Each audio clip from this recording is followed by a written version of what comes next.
Kahapon, makukuha ninyo. Hindi mo na nakuha pero yung mga teammates mo gaano kasaya na nakuha ninyo yung panalo and it was shared glory in a way. Yun nga, sobrang mas feeling ko mas naging to be honest talaga mas naging happy ako na nakuha ni Yap. Actually talaga ngayong araw yung ginawa ko lineup, nilagay ko talaga si Wang at saka si Yap sa unang araw just in case hindi namin makuha ni Carlo kasi may naiwan tayong 3 matches last night, di ba? So assuming hindi natin makuha doon, so yung unang maglalaro na first 5, inilagay ko talaga si Wang at saka si Yap. Nag-toss coin ako kanina kasi hindi ko alam sino unang uunahin ko ilagay kasi tingin ko deserve talaga nila parehas na sila yung maka-clinch nung final match.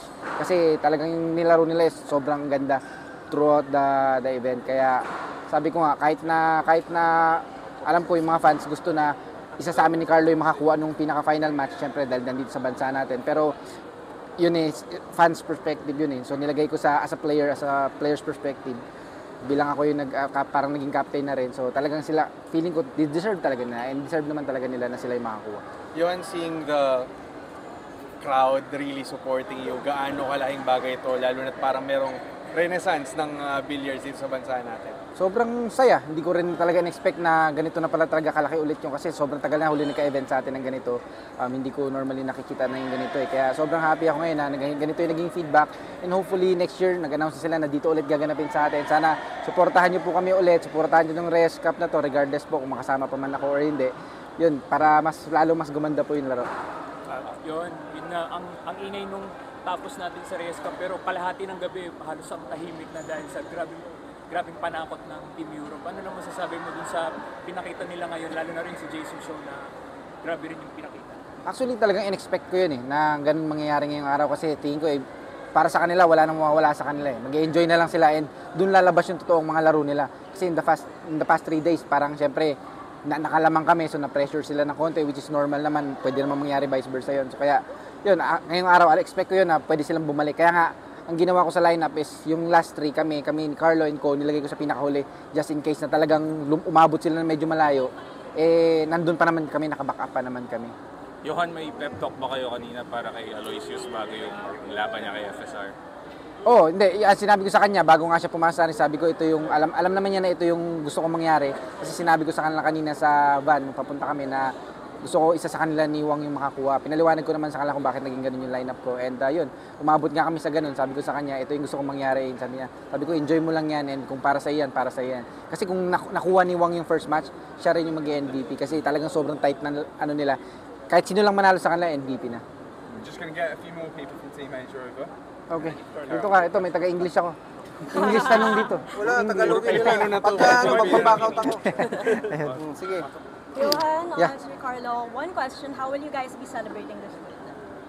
Sagot. Tagalog. Siyempre, sobrang saya namin ngayon at for the first time, nakuha namin tong Reyes Cup at ngayon lang din ginanap tong Reyes Cup. Sobrang saya namin dahil nanalo tayo at itong victory na to ay para sa mga Pilipino at sa Asian people. Kaya masayang-masaya kami. Carlo and Johan, for sure a lot of young people and aspiring pool players are watching or nagstay ng late para mapanood kayo. Ano lang message nyo sa nila? Ang masasabi ko sa mga lumawak dito ngayong gabi, maraming salamat sa pagsuporta, lalo na sa mga Pilipino at sa mga Asian people na lumahok dito sa event na to at nagtiyaga at naghintay na matapos tong laban na to. Maraming salamat sa lahat. Tsaka mga taga-Europe na rin, tsaka Amerika na nandito ngayon. Maraming nag-travel pa sila just to watch this one lang. Kaya maraming salamat. Thank you po sa inyo. Take a step back. We'll step back. We'll just move upside so we can get everyone in. Okay. So we have the whole team. Ito, tanongin nyo. MVP ito, English. MVP. Are you okay, Denise? Okay ka lang? Bigay ko. It's okay. Ito yung sa black, di ba? Gusto mo, ihawakan ko na lang. Finally delivering the big one. How great was this feeling? I mean, it's really the greatest feeling. I mean, I have my team. I mean, my teammate have my back. So they really supported me all the way. And then, yeah, I mean, I'm just speechless to be honest. What was the biggest lesson that you picked up from these teammates of yours and especially from the great Efren Bata Reyes? I learned so much. You know, it's hard to just like describe it right now, but yeah, I mean, these are the best teammates you can ever hope for, and I mean, Efren also is the greatest of all time. You know, is really the best. same for Yuko and Wong. Having Efren as the team captain, how great is this Yeah, I'm very enjoying this match, and I'm very happy to the Asia team. Hopefully, we win the match. It's very happy. Yeah. Oh, just say Colin. So going back to Aloysius, how do you keep yourself composed despite that late comeback from Jason Shaw ahead of your match against Francisco? I have no idea, to be honest. But I know my teammates and all, everybody was supporting me so much. So it kind of like settled me down. I mean, I felt really calm knowing that everyone is behind me. So yeah, I'm happy to just be able to get the win. MVP! MVP! You say MVP! kakain na. Kakain na. Kakain means we're gonna eat. Oh, okay. We're hungry. Hungry. I haven't eaten yet. Okay. Congratulations. Thank you guys. Thank you. Can we take a photo of you guys? Yeah! One photo. We're sure.